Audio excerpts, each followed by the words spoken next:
Tous, merci de nous suivre dans un petit tuto de Freddy Mix Tattoo.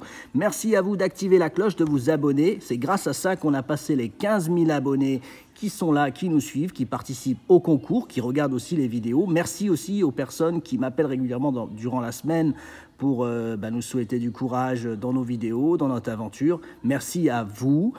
Voilà, donc mon petit tuto aujourd'hui, c'est comment changer facilement vos machines. Parfois, vous avez des petites machines qui ne fonctionnent pas bien, un peu à la façon de cette bécane où il y a un ressort un peu style caoutchouc.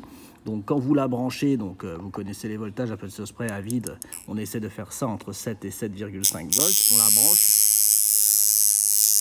Et en fait, qu'importe ce qu'on fait, on n'arrive pas à dépasser les 38-40 d'outils. Pourquoi on n'arrive pas à dépasser les 38-40 d'outils? C'est parce que le ressort, c'est un ressort en chewing-gum. Ce que je vais faire, c'est que je vais le démonter. Tac.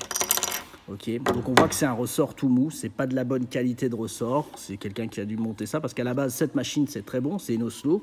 Elles sont en vente. C'est pas les mêmes ressorts, mais la personne a mis un ressort qu'elle a dû trouver sur Internet. Vous savez, sur les petits sites un petit peu avec la livraison gratuite. C'est pas de la bonne qualité. Donc j'enlève le petit joint O-ring. Pour ceux qui connaissent pas comment ça s'appelle, c'est le petit joint O-ring. Et je démonte ma vis pour sortir mon ressort. En plus, vous voyez, c'est un ressort tout en un. Voilà, c'est un ressort tout en un.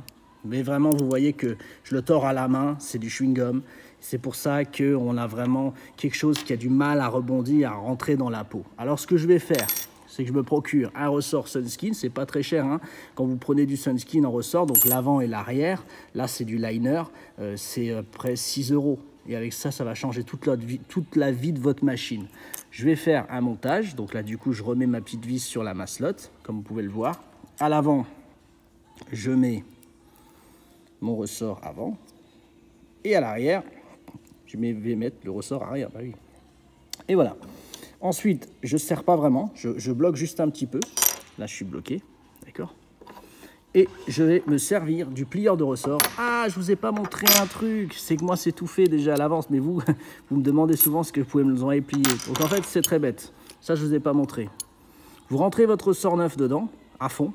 Vous venez le caler au fond. Ça, c'est le ressort avant. Et là, pour l'avant, vous n'avez pas peur. Vous le poussez à fond, vers le haut. Et vous tirez et vous allez le tordre complètement, vous allez mettre la tension, vous voyez? Et donc du coup après, c'est comme ça qu'il est plié, parce qu'il y a des gens qui nous demandent les ressorts, pourquoi ils ne sont pas pliés. Il faut cette machine-là, donc je vous remonte la procédure, vous le calez à fond en arrière et vous poussez ça pour tordre le ressort et pour donner l'angle qu'il faut pour qu'il puisse y avoir un rebond sur le plongeoir. Voilà, pour le ressort arrière, alors moi j'ai une petite technique, c'est que je mets mon ressort à fond pareil, hein, tout pareil, mais je lui mets un peu plus que prévu. Comme ça, du coup, après je le ramène, voilà.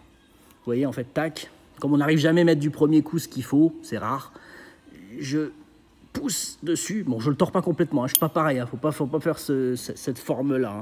Je le tords un petit peu, tac, et après, je le ramènerai. Donc voilà, je lui ai mis juste une petite pression, parce qu'il est beaucoup plus dur à tordre, celui à l'arrière. Voilà, je le monte à l'intérieur, tac, et je monte celui-là comme ça. Comment on va faire? Tac, tac, tac. Voilà. Voilà. Parce qu'il y a plein de gens qui m'appellent, qui me disent « Fred, moi j'ai des machines, elles sont un petit peu vite faites. » Ou par exemple, même j'ai acheté une bonne machine, mais j'ai envie de changer les ressorts. Je ne sais pas comment faire. Donc voilà, une fois qu'on a terminé, on sert encore de la même machine. Elle sert à beaucoup de choses. Alors on vient mettre sa masselotte. Voilà, on va parler correctement dans ce petit tuto. On vient mettre sa masselotte. Et du coup, on le met à l'avant. On bloque le ressort avant pour qu'il soit centré. On vient chercher le bidule qui est vendu avec. Et on le met dedans. Vous voyez, en fait, de cette façon-là. On reprend notre clé et on vient serrer tout ça. Un coup, et là, du coup, on serre. Assez fort. Hop, c'est bon. Après, c'est au choix. On démonte, et là, notre barre masselotte, elle est complètement remontée. Bien serrée, tout va bien. Après, c'est un choix. On met l'o-ring ou on met pas l'o-ring. Moi, je préfère pas en mettre, si je peux ne pas en mettre, parce que les ressorts sont assez rigides. Mais si on n'aime pas ce bruit un peu métallique, on essaye de le mettre. Alors, vous faites des essais avec, sans. Ça ne change pas beaucoup au niveau du outil et compagnie, mais par contre, c'est bien d'essayer sans. Souvent, les gens ils préfèrent avec. Voilà. Et on monte sa machine, tranquillement. Et là, on se sert de son centreur de masselotte. On vient le remettre dedans. Tac. Voilà. Là, du coup, une fois qu'on est bien dedans, on serre un petit peu. Voilà, on est bien. Hop. On prend sa clé et on revient serrer. on bloque. Donc là, du coup, quand notre aiguille, elle sera montée, elle sera centrée pile poil. Voilà. Là, de ce coup, on est nickel. Voilà, on est super bien. Bon, du coup, maintenant, notre vis de centrage, elle est plus géniale. Alors, qu'est-ce qu'on fait? On les serre. On la resserre. Du coup, on n'a rien. Et on met de l'espace, on s'en fout. On la dessert complètement. Ça, je vous ai déjà montré en pleine vidéo. On la dessert complètement. Je vais vous montrer comme ça. Voilà. Alors maintenant, qu'est-ce qu'on va faire? On va la centrer. Et là, on se sert de notre machine à d'outils. Je ne sais pas si vous voyez bien les chiffres avec moi. Donc, j'ai 7 volts dessus. Et là, du coup, pourquoi ça ne marche pas? Ah ben parce que je ne touche pas. Et voilà. Donc là, mes ressorts Sunskin sont en marche. 7 volts. J'ai 41 de l'outil, je ne sais pas si vous voyez comme moi. 52.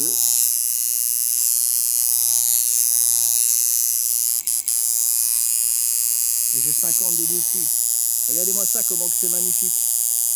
Après, c'est votre choix. Hein. Vous mettez un peu de voltage. Voilà. Donc là, du coup, j'ai pas mis de joint au ring. Ce que je vais faire, c'est que je vais en mettre un pour vous montrer. Peut-être que du coup, vous allez préférer le son. On va peut-être toucher un petit peu la vis.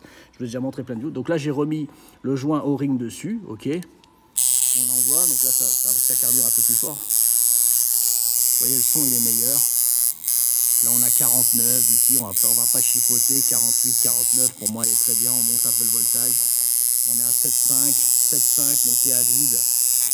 Et on peut la tester, du coup elle bloque, franchement c'est juste magique. Donc voilà, vous voyez, pour un petit ressort, donc n'ayez pas peur si vous avez des petites machines, prenez-vous un petit ressort de marque si vous trouvez. Pour moi, Sunskin en Europe c'est juste top. Après il y a d'autres marques, hein. Il y a Econ, il y a plein de marques de machines, peut-être des no-marques qui sont très, très puissants.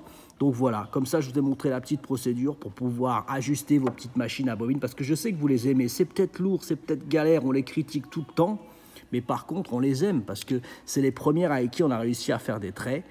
Et donc on veut les conserver parce que parfois avec les rotatifs, c'est vrai que c'est un peu plus complexe à obtenir le trait et qu'on a des facilités à faire avec une machine à bobine, même si elle compromet du poids.